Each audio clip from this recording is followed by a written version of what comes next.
বিতর্কিত ব্যবসায়ী গোষ্ঠী এস আলমের মালিকানাধীন একটি গাড়িতে চড়ে কক্সবাজারের পেকুয়ায় সংবর্ধনা নিতে গিয়ে সমালোচনায় পড়েছেন বিএনপির স্থায়ী কমিটির সদস্য সালাউদ্দিন আহমেদ। অবশ্য এমন ঘটনাকে অসাবধানতা ও অনিচ্ছাকৃত উল্লেখ করে দেশবাসীর কাছে দুঃখ প্রকাশ করে ইতোমধ্যেই নেতৃত্ব গুণের প্রশংসা কুড়িয়েছেন তিনি।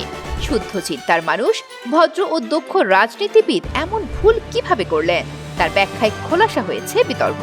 গুলশানের নিজ বাসায় সংবাদ সম্মেলন করে তিনি বলেন, আমি কোন গাড়িতে উঠেছি সেটা আমি নিজেও জানতাম না। 10 বছর পর এলাকায় ফিরে আমি অনেকটা আবেগে আপ্লুত ছিলাম। যার গাড়িতে উঠেছি সেও জানতো না যে আমি তার গাড়িতেই উঠব। ব্যাপারটি অনিচ্ছাকৃতভাবেই ঘটেছে। এস আলমের মালিকানাধীন গাড়িতে চড়ে কক্সবাজারে সংবর্ধনা নিতে যাওয়ার ঘটনায় জনমনে কিছুটা বিভ্রান্তির সৃষ্টি হয়েছে বলে সবার কাছে দুঃখ প্রকাশ করেছেন সালাউদ্দিন আহমেদ। আমার এই অসাবধানতা এবং অনিচ্ছাকৃত ভুলের জন্য যদি আমি দেশবাসীর মনে কষ্ট দিয়ে থাকি এবং অনুভূতিতে আঘাত দিয়ে থাকি, সেজন্য আমি দুঃখ প্রকাশ করছি।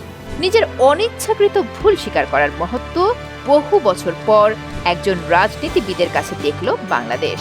তার এই সরল ব্যাখ্যা রাজনৈতিক গুণগত মান পরিবর্তন এবং নতুন বাংলাদেশ বিনির্মাণের পথকে আরও সুন্দর করে তুলবে।